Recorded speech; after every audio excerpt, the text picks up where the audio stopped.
他是荣耀尊贵配得赞美，在宝座上的真神羔羊来敬拜他，高声起来颂扬，在宝座上的羔羊。我要歌颂生命，我要歌颂你生命，我主歌颂你生命，我主，因为你生命是高配的赞美。我要歌颂，我要歌颂你生命，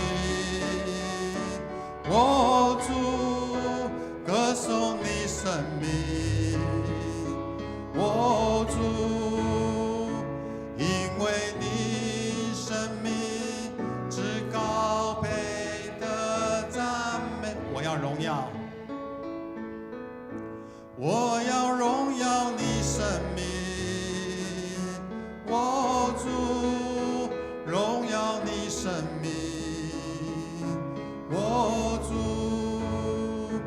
因为你生命至高配的赞美。我要荣耀你生命，我主荣耀你生命，我主，因为你生命至高配的赞美。我要荣耀，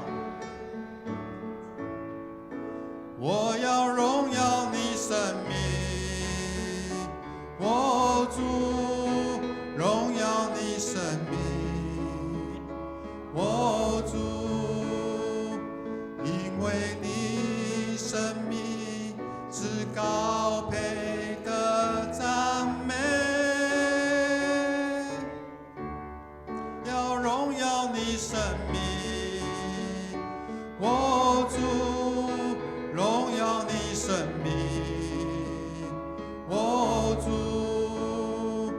因为你生命至高配的赞美。因为你生命，因为你生命至高配的赞美。弟兄姐妹，请坐。是你领我出死荫的幽谷，是你带我进丰盛的道路。是的，主耶稣就是我们的生命道路，是我们的真理。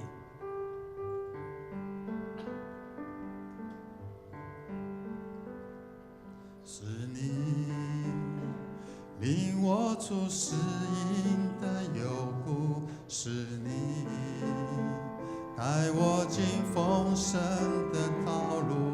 如今你领我生命的脚步，主耶稣是我一生的爱慕，是你让软弱的遭刚强，是你让灰心的遭盼望，是你叫万物伏在你脚前，万主之主，万王之王。我要举双手来敬拜，来降服于你，叫我全人投入你爱的怀里。我要一生一世遵从你生命，使我活出神的荣耀。是你，是你，是你领我出死荫的幽谷，是你带我进丰盛的道路。如今你领我生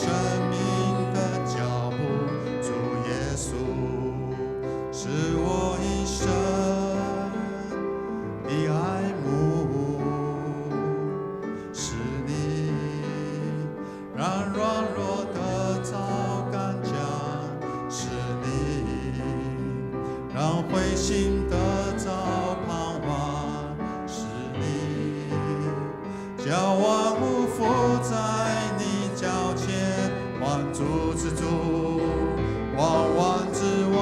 我要举双手，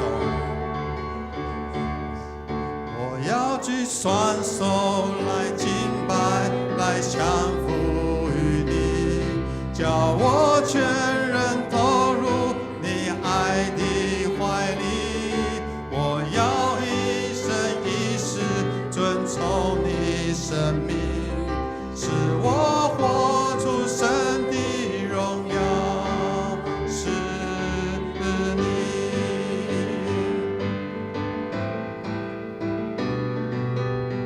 你是我永远的主，是我的山寨，我灵我心坚定于你。你是我永远的主，我要赞美你名。你是我生命的确据，我的确据。我要举双手来敬拜，来降服于你，叫我全人投入你爱的怀里。我要一生一世遵从你生命，使我活出神的荣耀，是你。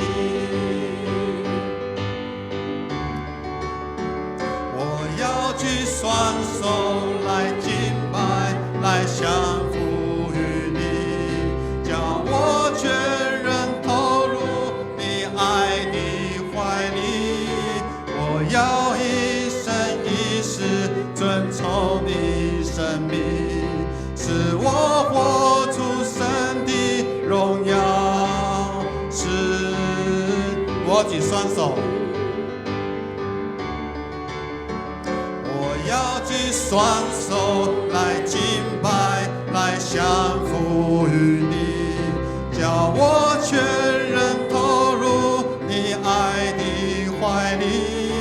我要一生一世遵从你生命，使我活出神的荣耀，使我活出，使我活出神的荣耀，是你。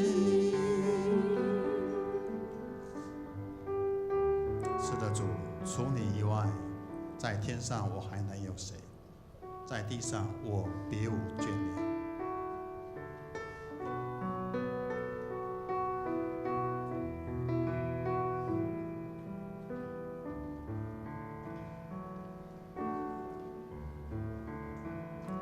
除你以外，在天上我还能有谁？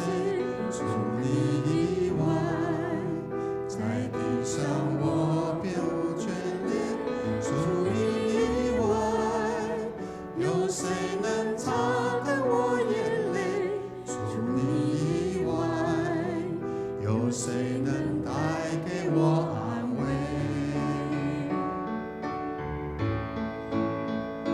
虽然我的肉体和我的心肠渐渐地衰退，但是神是我心里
但是神是我心里的力量，是我的福分，直到永远。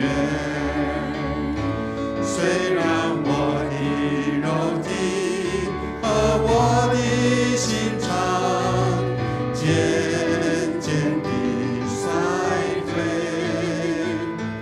但是神是我心里的力量，是我的福分，直到永远。除你以外，在天上我还能有谁？除你以外，在地上我别无眷恋。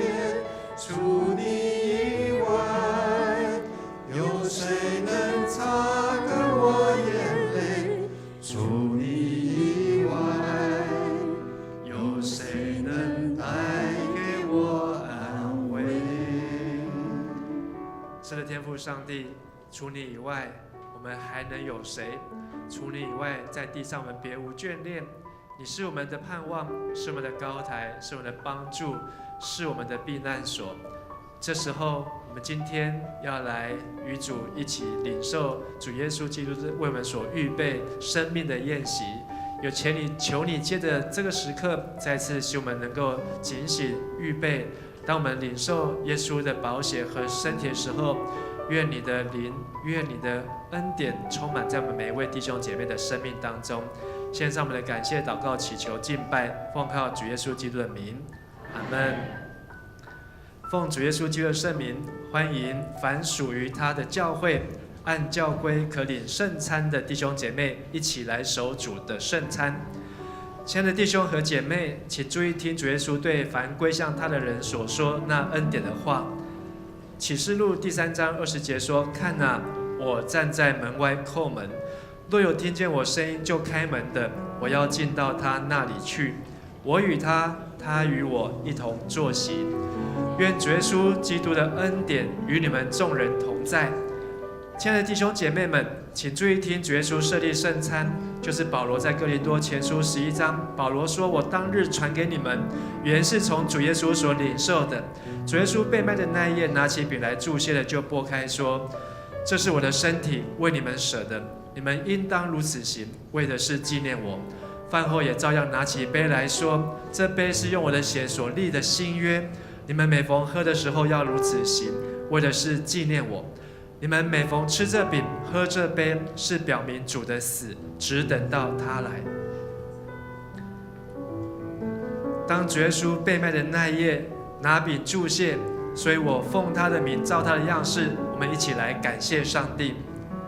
亲爱的主上帝，我们现在遵照你的命令摆设这个宴席，为了纪念你永远赎罪的祭，我们谦卑恳求你差遣圣灵，将我们分别为圣，又分别这些摆在你面前的饼和葡萄杯为圣，使我们接受这一些借着信而分享你的身体和宝血，以你恩典的帮助，使我们在灵里得着培育，也在你的恩典中成长，荣耀你的圣名。奉主耶稣的名祷告，阿们。主耶稣说：“这是我的身体，为你们舍的，你们应当如此行，为的是纪念我。这是我的身体，为你们舍的，你们应当如此行，为的是纪念我。”饭后，耶稣照样拿起杯来说：“这个杯是用我的血所立的新约，你们每逢喝的时候，应当如此行，为的是纪念我。”这时候，请我们的长老来服侍分饼和杯。欢迎每一位已经接受成人洗礼或坚信礼的弟兄姐妹来领受主耶稣的身体和宝血。如果你还没有受洗，还没有坚信礼，还不明白领圣餐的意义，请你暂时先不要领，用祷告来表达你对神的恳求。耶稣说：“这是我的身体，为你们舍的。你们每逢吃这饼的时候，应当如此行，为的是纪念我。”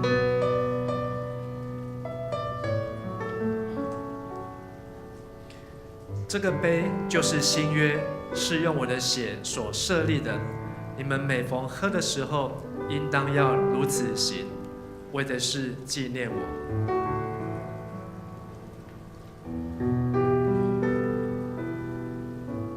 当我们拿到这份饼和杯的时候，请你在心中来做个祷告，感谢主耶稣的救赎恩典，感谢上帝差遣他的独生爱子，感谢神的拯救，让我们不在罪中沉沦，而是能够在信心当中向上提升。让我们接着所领受今天的圣餐，能够让我们罪得到赦免，并得到医治，让我们的重担能够得到释放，让我们的生命能够得到平安。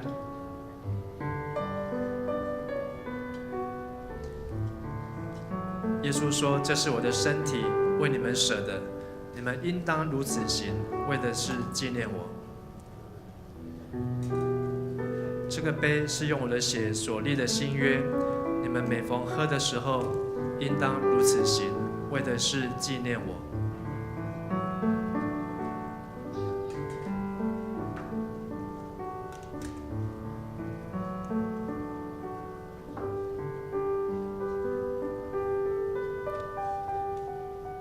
耶稣说：“这是我的身体，为你们舍的，你们应当如此行，为的是纪念我。”这个杯是用我的血所设立的新约，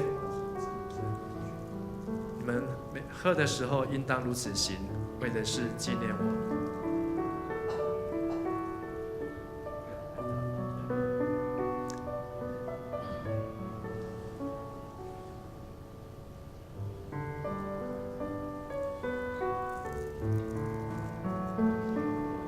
主耶稣说：“这是我的身体，为你们众人舍的。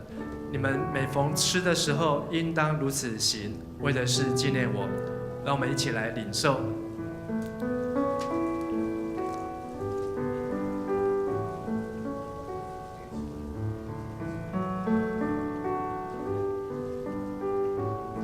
这个杯就是用我的血所设立的新约，你们每逢喝的时候，应当如此行，为的是纪念我。让我们一起来领受。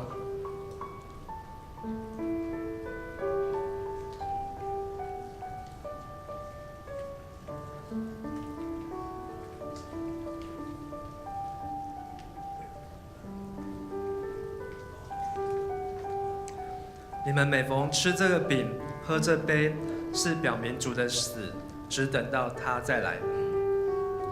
让我们一起再次来祷告。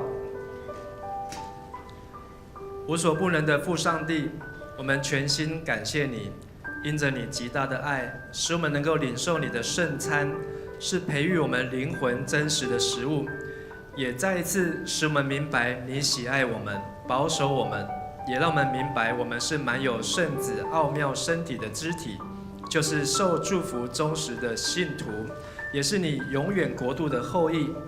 亲爱的上主，我们谦卑在你面前祈求，当我们再次献自己为活祭时，求你鉴察接纳我们，同时求你以慈爱帮助我们，让我们能持续圣洁的交通，从今以后更能够荣耀你的圣名。奉主耶稣基督的名祷告，阿们。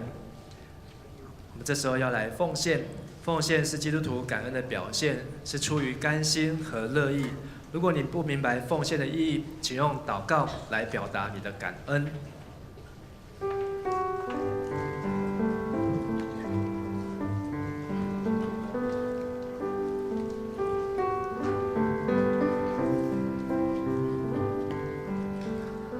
献上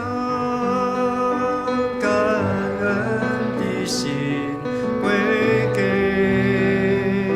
至神全能神，因他赐下独生子主耶稣基督，献上感恩的心，归给至神全能神，因的独生子，主耶稣基督。如今软弱这一个刚强，贫穷这一臣服主，都因为主已成就了大事。如今软弱这一的刚强，贫穷这一臣服主，都因为主已成就了大事。感恩，感恩，感恩。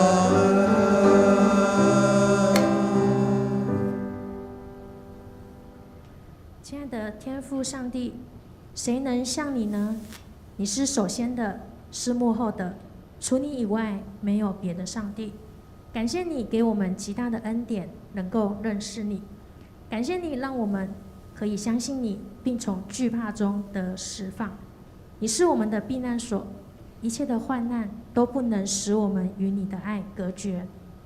你擦干了我们的眼泪，使我们再次得到了安慰。你必将生命的道路指示我们，在你面前有满足的喜乐，在你的右手有永远的福乐。你的至高，你的尊贵，是我们永远不能所及的。你已鉴察了我们，深知我们一切所行。你的双手也必引导我们。虽然我们的肉体和心肠渐渐衰退，但是你是我们的心里的力量，是我们的福分，直到永远。在此献上我们的金钱，作为圣工所用，愿主你悦纳。我们这样祷告，奉主耶稣的名求，阿门。弟兄姐请坐。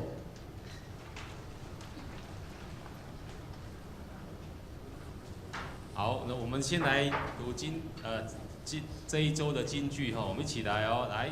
我的身心会衰败，但上帝是我的力量，永远是我所需要的一切。诗篇73篇26节，来再一次来。我的身心会衰败，但上帝是我的力量，永远是我所需要的一切。诗篇73篇26节。好，来，那下个礼拜是母亲节，所以我们只有一场礼拜9点半开始在这里哦，在这里。那非常欢迎邀请身为母亲的亲友一起来参加。那当日的爱餐暂停一次哦。好，那这是我们4月20号春天农场踏青，就是教会60周年的活动之一。那我们来看一下一些影片。当天有很特别空拍多位同工一起，还有会友兄姐一起协力来完成这一个浩大的一个活动。那也感谢神，当天的天气是很适合的哦，很适合的。寻找着什么，在弥漫的路口，渴望着那份永恒不朽的承诺。沉寂的黑夜，笼罩着孤单的角落。十字架的光，这是实心的十字架。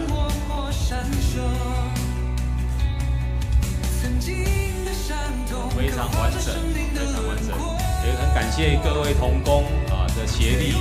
主是爱这个运动毛巾，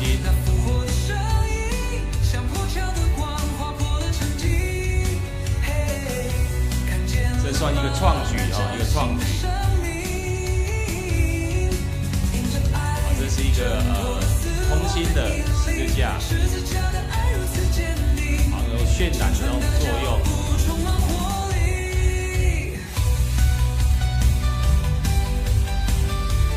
这是的一个大合唱。OK， 好，非常感谢神赐给我们一个很好的天气，也谢谢各位同工在这个过程当中脑力激荡，然后同心协力，才有办法完成这样一件独创哦，应该是创新的一个活动哦，谢谢各位。好，那今天呢是第3次的圣礼典，成人洗礼有林金子、吴国维、黄台菊，信仰告白有林连燕、申秀兰，小儿洗礼是吴伯仁、蔡敬恩、庄杰宏跟庄乔叶，乔慧好，这是他们好。那也欢迎有转籍入来的是周世勋、林秀清。还有陈维轩、黄品欣、黄嘉义等几位哈，另外有一位潘姐妹哈，她也是接受她小儿洗礼会籍哈，这是他们个人的照片哈，个人照片。好，那再来的5月7号的333祷告会啊，是1个月1次的，在7点半晚上7点半在这里那是这个月主题为母亲来祷告。一起来祷告，来领受上帝的赐福，所以邀请兄姐能够拨空来参加最好能够到现场来能够在现场一起来领受上帝的赐福那5月7号早上10点半到12点有松大讲座谈桃园珍宝皮糖的永续价值这是陈其鹏老师欢迎各位一起来参加。那阿嘎贝的英语营。营会是7月7号的到7月11号，那现在在招募同工及志工，从国中到大学，那同时也欢迎来报名参加，是报名资格是小1到小6，报名截止到6月8号，所以详情请扫封面的我们周报封面的 QR code 来好。那宗教改革之旅的心得分享，这个难得哦，下午1点半在401教室，欢迎有兴趣的兄姐都欢迎参加哈。1点半在401，我们把401把它挤爆了好，那5月10号的下午2点有 A1 初级造就课程，所以请各位兄姐有报名的请按时来出席。那生日助学金的受奖名单已经公布了，在本堂1楼的公布栏。下礼拜中要颁发，所以请受奖人出席领奖。那全教会的退休会5月17号礼拜六上午7点45在教会集合，8点准时出发那车次的分配、用餐的座位以及房间的分配表都已经公布出来所以请到1楼的公布栏观看。那5月4号就今天。之后要取消报名的，要着收行政费用30%因为我们有些费用都已经付给旅馆等或是等等所以请大家见谅。如果还有的话还想要报呢，今天还可以报还有几个名的个位数而已，所以请大家把握，这60年才1次而已好，那我们来介绍新朋友，第一位是王乐队姐妹，不知道坐在哪边欢迎她，好，她是佩蓉姐妹介绍佩蓉姐妹，她现在也有佩蓉姐妹介绍，好，欢迎请坐她现在有固定教会在高雄左营教会，好，那接着我们来介绍尤正浩弟兄跟。温慧玲姐妹他们是一对夫妇，欢迎他们，好，欢迎 ，OK， 好，来请坐，好，那接着我们就要来读上帝的话语，圣经在今天是诗篇73篇21到26节，那只有6节而已，然后我们兄姐我们一起来读好吗？一起来好。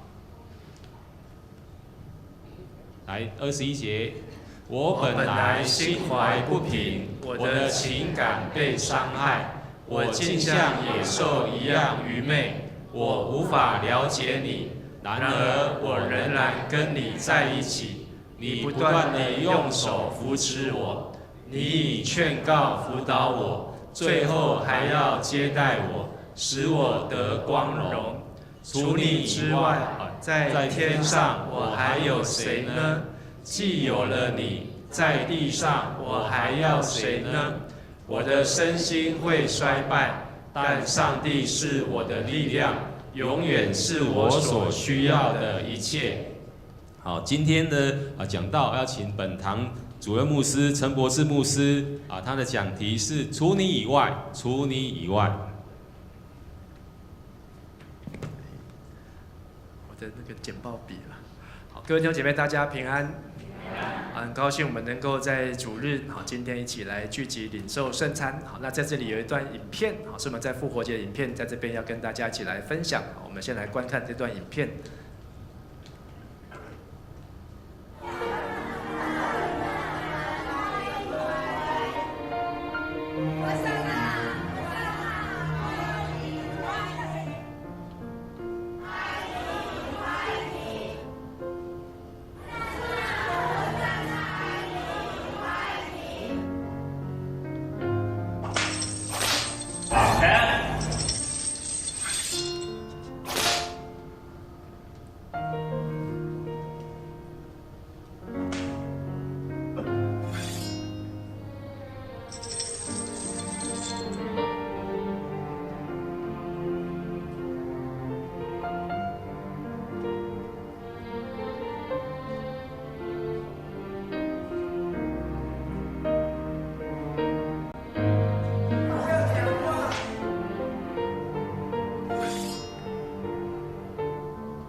跟你旁边人说，耶稣基督已复活，耶稣基督已复活，我们能得到永远的生命，我们能得到永远的生命呢。好，刚才撒下去的种子啊，现在已经长成这个样子了。好，所以这是我们2个礼拜前在这里所撒下的种子。当你的信心像一个小小的种子，在上帝的浇灌当中，它会不断的长大，它会不断的成长。有没有人知道这是你种了什么东西？对，这是稻米啊，这是我们吃饭的稻米。那这个是长不出稻米，因为它太密了。但是呢，我们可以看到，你吃的饭，我们所吃的生命的食物，也像是一个种子，借着祷告，不断的撒下去，能够收获而得来啊。也盼望我们能够透过这次复活节的体验，能够更加感受到与主的同行，有主的同在。我们再次来祷告。谢谢天父上帝，让我们在复活节当天有许许多多美好的经历，也在迦南教会60周年的当中，让我们透过这样的体验，不论是在教会，或是到春天农场，或是在虎头山，或是在不同的地方去到德国或是环岛或是这个月要举行的退休会，让我们都能够学习来跟随主耶稣的脚步，做主耶稣的门徒。求你垂听我们祷告，奉主耶稣的名祈求，阿们。在今天要分享的除你以外，是从诗篇当中一首很让人印象深刻的诗篇。而这个礼拜、下个礼拜，还有到退休会那一天呢，我们会连续牧师找了3首的诗篇，要和大家一起来分享。诗篇是圣经当中的智慧书，所以读诗篇可以得智慧。跟旁边人说，读诗篇可以得智慧，读诗篇可以得智慧。而智慧除了箴言，诗篇也是让我们能够学习到人生的智慧。还有读诗篇也可以学祷告。跟另外一个人说，读诗篇可以学祷告。读诗篇可以学祷告，所以你不晓得怎么样祷告，其实诗篇正在告诉我们、教导我们，怎么样能够成为一个 prayer 跟上帝祈祷的人啊。而在很多的书在教导人如何内心的对话，找到心里面的力量。有的书教导人找到身体里面住的医生，就是你能够找到治愈力，你可以让自己里面能够好起来。还有呢，有本书的书名更这个更让人惊讶，就是自己的癌症怎样自己救。其实上帝创造人呢，人的身体是上帝所给的，而我们要做身体的主人就是让我们的身体能够活出上帝的形象。所以不论是我们的身体的健康、内心的平安，这一切都很重要。但是当我们的身体失去了健康，我们的心没有了平安，而我们就没有办法活出一个荣神益人的生命。今天我们读的这首诗篇，这个诗人他的人生，上帝所给我们的人生应该像是一个湖水，非常的 peace， 非常的平静。但是呢，有时候风吹来之后，这个水就怎样，就皱掉了。你的人生好像也应该活在上帝的家中、上帝的世界当中，应该享受平静。但是人生的大小的事情，每一天的工作或是遭遇的事情、发生的事情，让我们人好像被水、被风给吹了，让我们的这个心没有办法得到平静。而今天这首诗篇，它要让我们看见我们的人生如何从不平静当中，能够回到这一份的平静当中呢？诗篇一开始说，这个诗人说，他原来他知道上帝恩待那些清心像湖水一样平静的人，可是我呢，却内心非常的不平静，因为他的脚快要失散，就是快要跌倒了，他快要走不下去了。为什么走不下去呢？因为他嫉妒狂傲的人，他看见恶人来享平安。亲爱的弟兄姐妹，你有没有遇过坏人？没有遇过坏人，有遇过坏人。有没有人希望遇到坏人？大家都不希望遇到坏人，可是呢，这些坏人有时候会让我们觉得很难受，甚至有可能我们自己也会变成那个坏人，在别人的眼中。但是圣经告诉我们，上帝他眼目鉴察全地。我们有一句话说，善有善报，然后呢，恶有恶报。可是这个诗人他觉得这些好人，上帝怎么都没有好好的对待他们。可是这一些狂傲的人，这些作恶多端的人，他们却能够走得很平安。这个诗人他没有办法理解。其实我们会不会有这样子的偏见呢？所谓偏见，就是我们用我们自己的角度来看。所以这个诗人他在这首诗当中，我们看到他有3个偏见。第一个偏见就是他发现恶人怎么都能够过得这么平安，所以他非常的不高兴。第二个偏见呢，就是这些恶人非常的狂傲，好，天不怕地不怕，好，见神杀神，好，见佛杀佛，哇，这个是他说很大狂妄的话。好，然后呢，第3个，这个诗人看见呢，不仅是坏人没有被管教，而好人呢却被欺负。所以诗人说：“我终日遭灾难，每早晨眼睛一张开，就觉得这个惩罚怎么不是惩罚在坏人的身上，惩罚却是在义人，在我的身上呢？”现在弟兄姐妹们，你有没有这样子的经历，或是有没有人生有这样子的岁月？我记得在我当兵的时候，哇，也是人生当中很煎熬的时候。好，因为那时候当兵都是这个老兵会欺负新兵，好，那这个学长会欺负学弟啊。好，那虽然这个我们的国军一直有在纠正这些的不当的管教，但是呢，在当兵的期间，你会发现很多跟一些人真的很难相处。那总是没事要找事，或是呢要找惹你的麻烦。但是这些我们生活当中所遭遇的痛苦，或是困难，其实也是一种偏见。什么是偏见呢？偏见就是我们没有按照上帝的话，按照圣经去做公平的判断。其实当我们回过头来看圣经，上帝，我们看同样的事情，上帝我们这样子看，可是在上帝却有不同的看法。就好像4个瞎子去摸大象，每个人摸到大象的部位不一样，他所想象的那个画面也不一样。而我们只不过是其中的一个人，我们需要更全面的去了解神。在我们的台湾，在我们的世界当中，充满了各样的偏见。好像上个月发生，台湾有很多的游行，还有我们之前分享的，全世界有这个关税贸易的战争。而每一个战争、每一个冲突、每一个抗争的背后，都有每一个人自以为是，但是这都是偏见。我们怎么样才能够除去那个偏见呢？诗篇73篇告诉我们，我们不要有偏见，要有定见。跟你旁边说，我们不要有偏见，要有定见。我们不要有偏见，要有定见。偏见就是你会被贴标签，偏见就是你一看到的事情就会直接的反射动作、连锁的反应，好，你就会认为这个就是不对的，这个就是错的，这个就是该死的、该下地狱的。但是这都是我们站在我们的角度，但是站在神怎么看呢？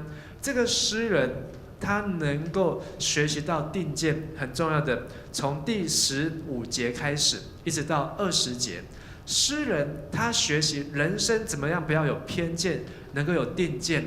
他说：“我要思索明白这些事，眼睛看实在看得很困难，不晓得谁对谁错。”17节我们一起来读：“直到我进了神的圣所，思想他们的结局。”这个诗人他发现人生当中要有定见，必须要去到什么地方？神的圣所。我们可以说去到教会也好，或是来到上帝的祭坛面前也好。当你觉得人生当中很多的不公平，你会心怀不平，你会气愤，孤掌难鸣的时候呢，其实你最需要去的地方不是去按铃申告，不是去跑法院去告人，你最需要去的地方是来到神的面前，来到神的圣所。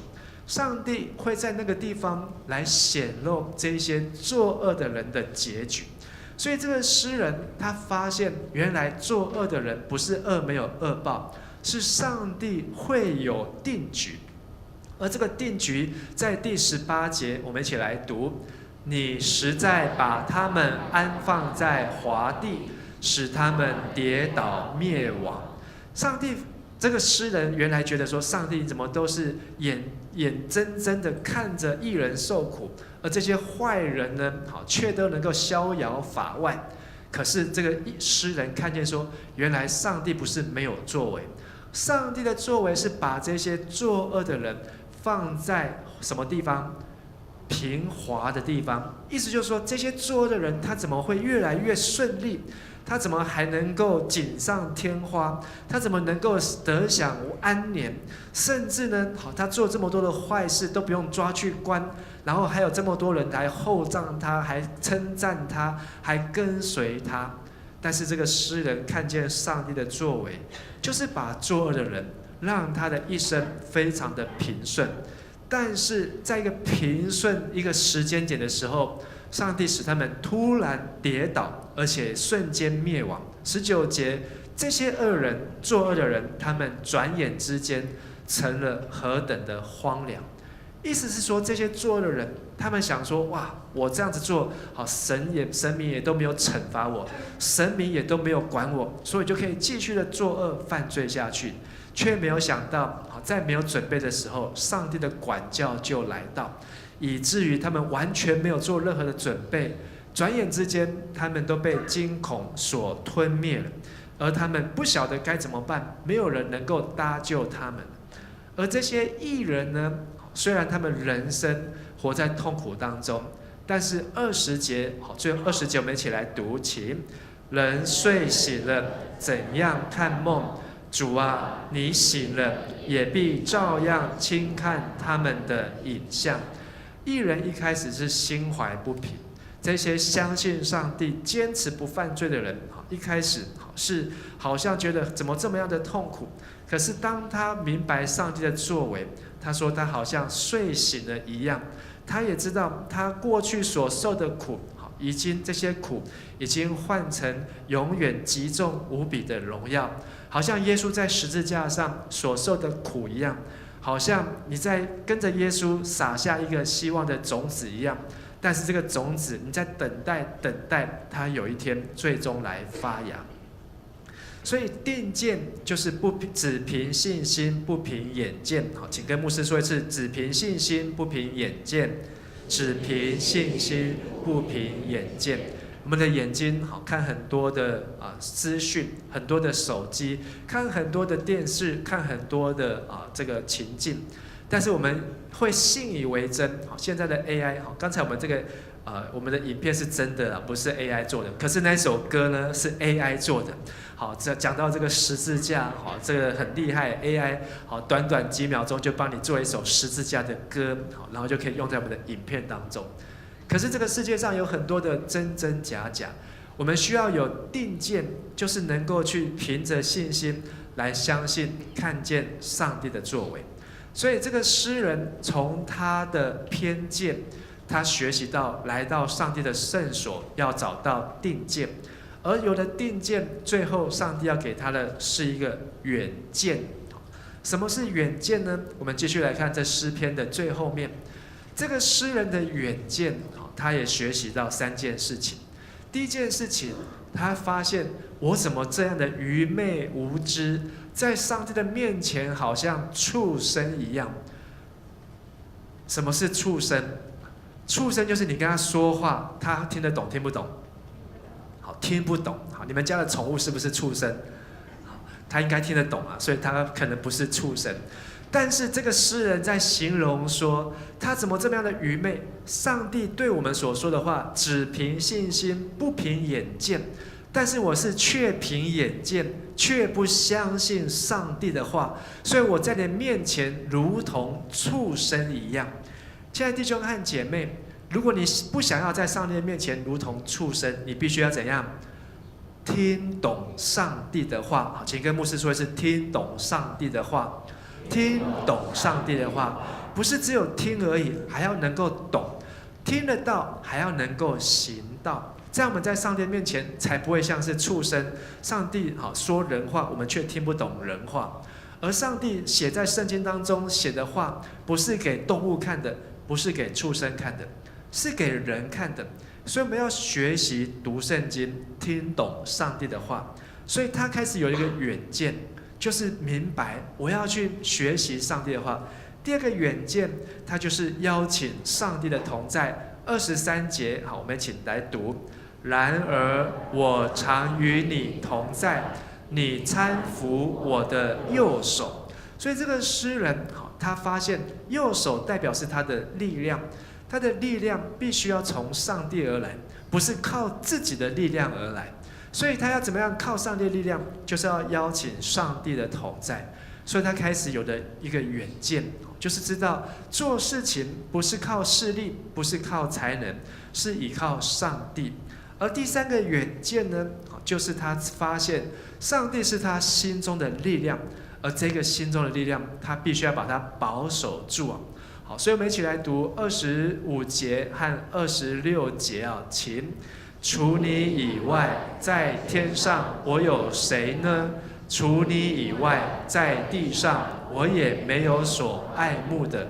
我的肉体和我的心常衰残，但神是我心里的力量，又是我的福分，直到永远。所以这个远见可以看多远呢？是可以看到永生，所以是直到永生的远见。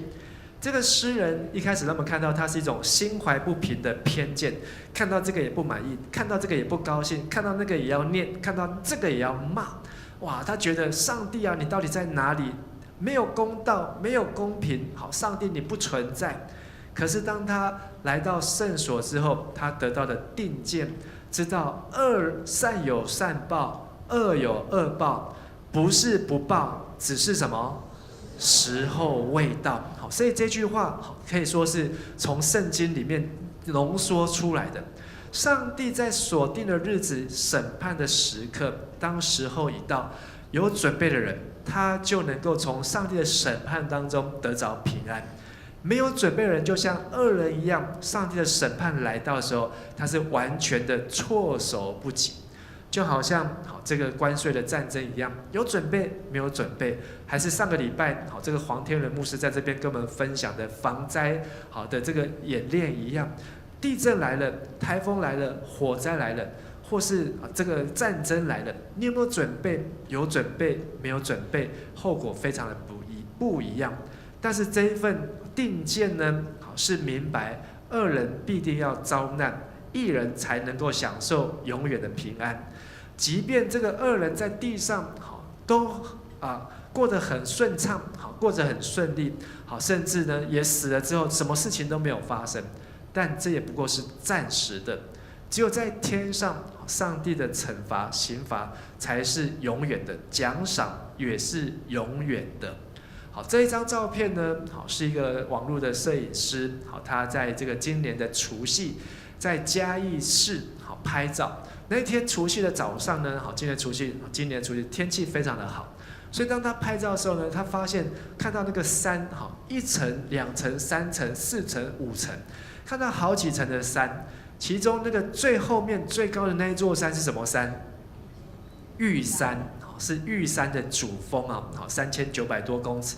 所以他在这边看到哇，玉山的主峰，从嘉义市的市区就可以看到哇，所以他就拍下了这一张照片，让人很震撼。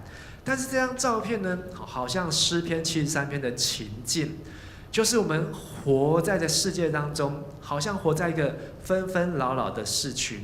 每一天你的工作，每一天你的上班，每一天你在家里面的事情，人生的大小事情。就好像红绿灯，就好像塞车，就好像这些的垃圾车，进进出出，人生的一池的春水都被吹皱了，觉得很多的纷纷扰扰的事情。但是你需要的不是一个偏见，你的人生不能够只有活在这些的建筑物当中，活在这些的红绿灯当中。你的人生有一个更远的目标，就是那个上帝的山。我们在台湾最高是玉山。但是在上帝的山是天上的圣所，是天上的锡安山，是那个上帝我们预备的家，所以我们可以从任何地方就可以远远的看见。但是你要怎么样去到这个山上呢？如果你住在嘉义，你要怎么去到玉山呢？首先，你可能要离开嘉义市，然后要离开进到嘉义县，然后经过这个水上到中埔，然后进入到阿里山乡，你要走这个阿里山公路，然后呢坐火车也好，开车也好，到了阿里山，标高2000公尺，可是呢，这只是半路。到了半路之后呢，你要再从这个台18线好的公路，再进入到这个东埔塔塔加的台21线，好，还要再开上去，开到塔塔加的停车场，好，已经接近3000公尺之后呢，你要开始下车，然后开始这样背起你的背包，开始来走。有爬过玉山的请举手。好，有一位、2位，好，有爬过玉山。好，燕敦有爬过玉山。好，当你爬这玉山啊，应该请燕敦上来讲啊。好，你要爬这玉山呢，好，你可能要准备2天1夜，好，从塔塔加出发，你要住在这个排云山庄。但是如果你不想要住的话，你也可以用跑的，好，1天就可以跑上去再跑回来。但是呢，不建议。好，今年就一个女孩子这样子跑，好，结果跑跌倒摔跤，就摔死，好，就变成3难了。好，但是你还要背着你的行囊，还要过夜，好，才能够到你在市区里面所看到这个地方。这一段的过程，就好像我们的一个信仰的旅程。你的人生生活虽然是在一个纷纷扰扰的地方，但是上帝要把我们带到一个天上更美的家乡，是一个天上的耶路撒冷，是一个不再有悲伤、不再有眼泪、不再有疼痛、不再有死亡的地方。那是一个更美好的地方。而我们可不可以看见？我们需要有远见。所以不要有偏见，要有定见，才能够有远见。跟牧师说一次，不要有偏见，要有定见，才能有远见。好，今天送给大家3把剑，但是此剑非彼剑呢。好，你不要活在偏见当中，而你要在圣所的定见里面，就是住在上帝的话、上帝的同在，而你要让上帝的话帮助你看得更远。你的人生绝对不是只有你所想的这样，你的人生不是只有你眼前的这样。你不要想说，我的人生啊就安那样，我一世人一辈子就这样。如果你的想法就被这样子限制住了，其实你就活在一个偏见当中。但是当你对神有定见，上帝会打开你信心的眼睛，让你能够看得更远，而且能够爬得更高，而且能够走得更广。好，今天是5月份的第一个主日，好，也是陈牧师回到迦南教会已经过了1年的时间。好，你有没有觉得很快？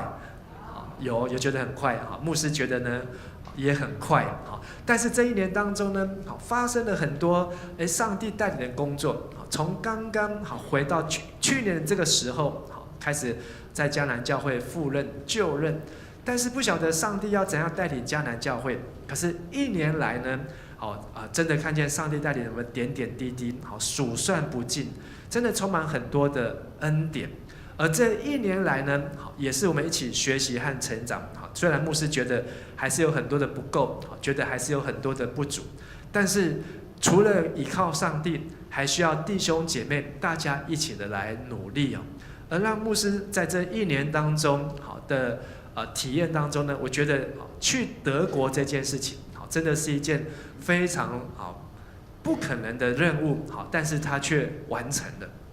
所以今天下午1点半，好，牧师邀请好所有有去参加德国宗教改革之旅的弟兄姐妹，好，准备他们的见证，准备他们的分享，好，准备他们的故事，好，我们也可以来听听看，他们怎么样，好，来一起来走这一趟宗教改革之旅，好，这个不可能的任务啊，好，那牧师也准备了很多的照片啊，好，就不小心准备很多，好，所以如果你没有时间，好，或是没有机会，好，可以去德国，但是今天下午，好，可以到401教室，好，来看看这些照片，好，也来尝尝，好，这个主恩的滋味啊。上帝给我们的生命，好，让我们享受平安，像是一池的春水。但是这个当北风吹起的时候呢，风乍起，吹奏一池春水，好，诗人吟诗作唱。可是呢，作乐，可是这个皇帝却说：“干亲何事呢？”好，你心里面乱糟糟，好，看到这些事情乱糟糟，跟你有什么关系呢？好，跟我们有什么关系呢？世界上的动荡不安，好，不管是抗争也好，罢免也好，关税战也好，到底跟我们有什么关系呢？诗人最后这2节，他觉得他人生当中所发生的大小事情，其实都跟我们有关系。特别是第28节，好，73篇的最后一节，好，我们一起来读。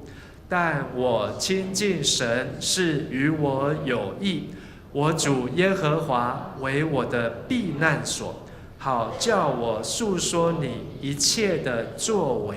这个诗人最后的结论是说，不管人生发生的好事、坏事、顺利的事情、不顺利的事情，但是我们从偏见找到定见，有了定见，你就可以有远见，而当你有远见之后，你就能够述说上帝的作为。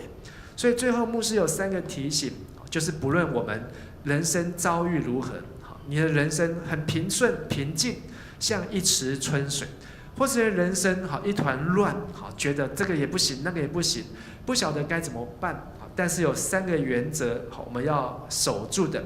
第一个原则，不要在别人的罪上有份。我们会遭遇到坏人，你会遭遇到作恶的人，遭遇到这些不守法不检点的人，但是我们要向诗人看齐。诗人说，当他在恶人的当中，他要洁净自己的心，要洗手表明自己的无辜。诗篇第1节就说，不从恶人计谋，不占罪人道路，不做亵慢人的座位。不要在别人犯错犯罪，别人打你右脸的时候，你怎么做？好，你就左手一拳给他打下去，你就是在别人的罪上有份。耶稣早早就告诉我们，好，你当别人做错事情的时候，你要能够止住自己，不要跟别人犯罪。当别人骂你的时候，你也开头骂的时候就开始互告，最后告到法院去，两个都怎样？两个都要被判，好，都要被罚款，或是要被判刑。所以我们要很小心，要保守自己的心胜过保守一切，不要在别人的罪上有份。第二个提醒，不要因为偏见而远离神。我们要向神交账，我们要在教会要做见证。如果我们跟着坏人一样，好，然后呢做坏事，天不怕地不怕，愧对这个世代的众儿女，我们没有办法向我们的下一代做见证。我们不要有偏见，离神很远。要知道，即便我们过得再苦，就像耶稣在十字架上，他说：“我的父啊，这个以利以利，拉玛撒巴各大尼，什么意思？我的父啊，我的父啊，为什么离弃我？”有时候我们活在痛苦当中，会觉得好像上帝不要我们，那是因为我们有偏见。耶稣也曾经有这样子觉得上帝不要他的感受。可是耶稣后来又说什么？不要照我的意思，乃是照你的意思。如果可以把这个苦杯挪去，但不要照我的意思，而照你的意思。所以耶稣的受难，今天来看，它像是一场梦，而真正的耶稣，他永远不在痛苦当中，而是在复活的生命当中。最后一个提醒，不要以牙还牙，而要以基督的心为心。诗人说，当上帝用他的话，我们来到圣所，上帝用他的训言引导我们，以后要接我们到荣耀里面去。诗人在写这一首诗篇的时候，已经是将近3000年前，耶稣都还没有降生，可是他都知道他人生活着有盼望，将来要去到荣耀里面，所以他才说，在天上我还有谁，在地上我别无眷恋。你是我心里的力量，是我的福分，直到什么？直到永远。所以这3件事情，我们一起来复习一下。第一件事情，不要在别人的罪上有份。当有人打你的右脸的时候，你要怎样？左脸让他打，就是人家骂你，你就有心理准备，我就让你继续骂。好，人家对你不好，你就有心理准备，我就继续让你对我不好。但是你不要在别人的罪上跟人家一样的愚昧犯罪。第二件事情，不要怎样？不要因偏见而远离神。好，上帝不会离开耶稣，在痛苦当中，耶稣也觉得上帝好像不在了。但是不要照我的意思，是照你的意思。当我们拿掉偏见之后，发现峰回路转，好，上帝原来一直与我们同在。你失去了最亲爱的人，你失去最心爱的宝贝，心里面很难过，但是那也是我们的偏见。当我们一转弯，这个念头一改变之后，发现上帝他一直都在。最后一个呢，不要以牙还牙，而要以基督的心为心。今天对你很坏的坏蛋、恶人，你可能气到想要他下地狱，但是我们的偏见会去咒诅别人，会去咒骂别人。可是当你以基督的心为心，你会怎么做？你会为他祷告。好，耶稣说要爱仇敌，然后呢，为那逼迫你的人祷告。所以当你有基督的心为心，你已经得到了一个更强大的武器。好，你不用怕被打，而是你为他祝福，为他祷告。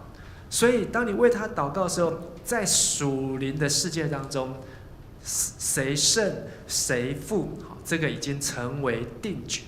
可是当两个人都开始失去疯狂，失去理智，当这个社会大家都失去疯狂，失去理智，当整个国家、国际、世界失去疯狂，失去理智，没有人要祷告的时候，那在上帝面前，大家都如一样的愚昧，如同畜生，听不懂上帝的话。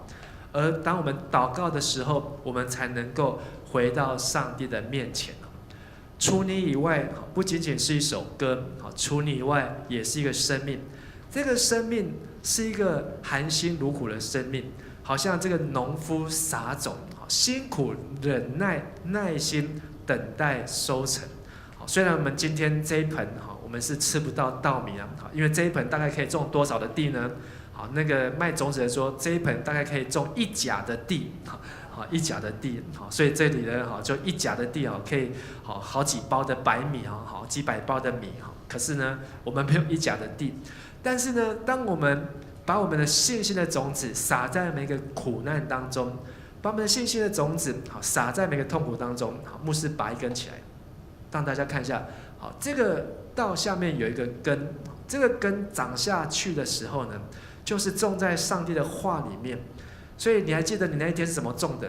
你那天只不过是丢下去而已，然后后面的同工有帮你盖上一层薄薄的土，然后再浇水，再给它晒太阳，2个礼拜后它就长这样子。当你开始学习读上帝的话，当你只是每天读一点读一点，然后有人盖土，有人浇灌，有人撒土，有人让你上帝的阳光照下去之后，你的生命会开始来发芽，会开始来成长。这礼拜的小组，我们可以来分享，你有没有遭遇过什么不公平的事件？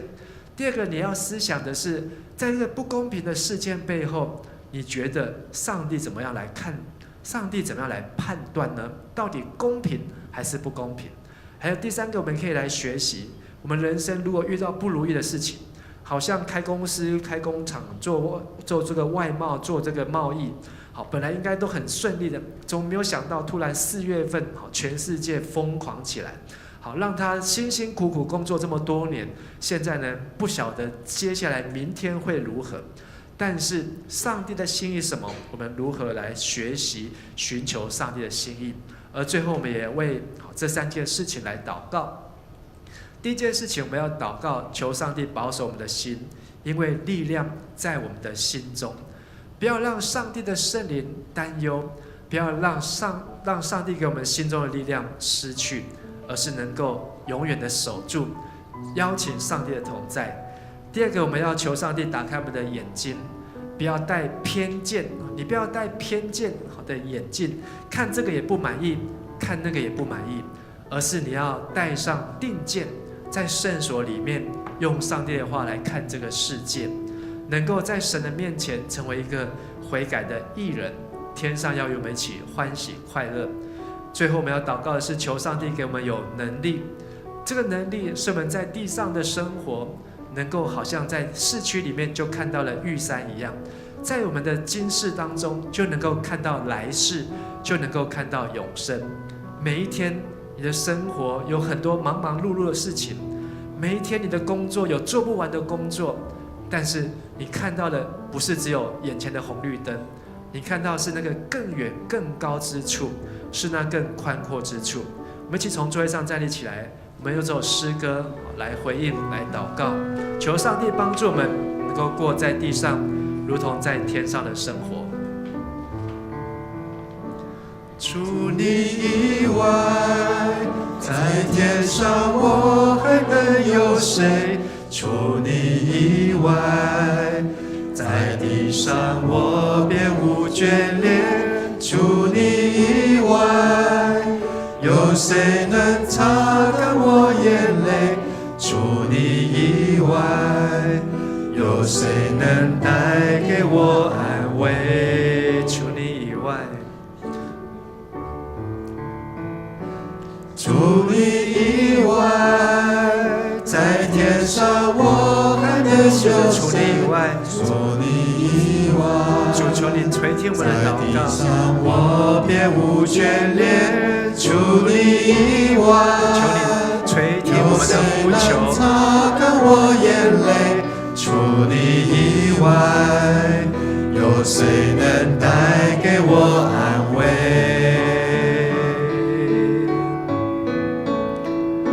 虽然我的肉体和我的心肠渐渐地衰退，神是我，但是神是我心里的力量，是我的福分，直到永远。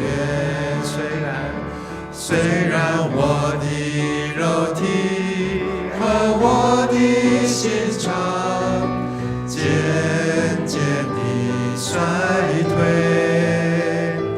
但是神是我心里的力量，是我的福分，直到永远。这时候牧师要带大家来做一段祷告。当牧师祷告一句，请你跟着我祷告一句。亲爱的天父上帝，孩子来到你的面前，要将我心中的偏见交给你。我不满恶人享平安，我不满恶人狂傲，我也不满恶人欺负义人。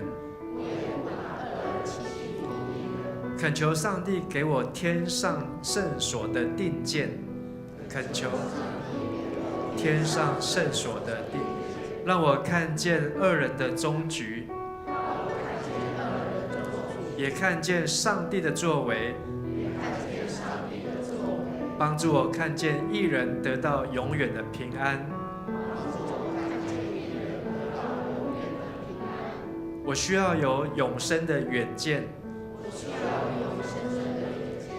我承认自己的愚昧。我邀请上帝与我同在，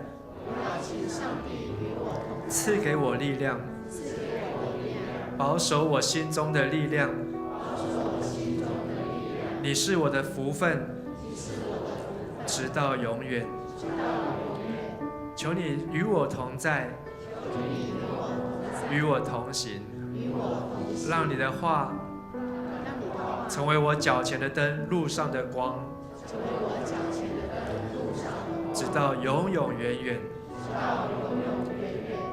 祷告奉耶稣的名，阿门。虽然我的肉体和我的心肠渐渐地衰退，但是神是我心里的力量，是我的福分，直到永远。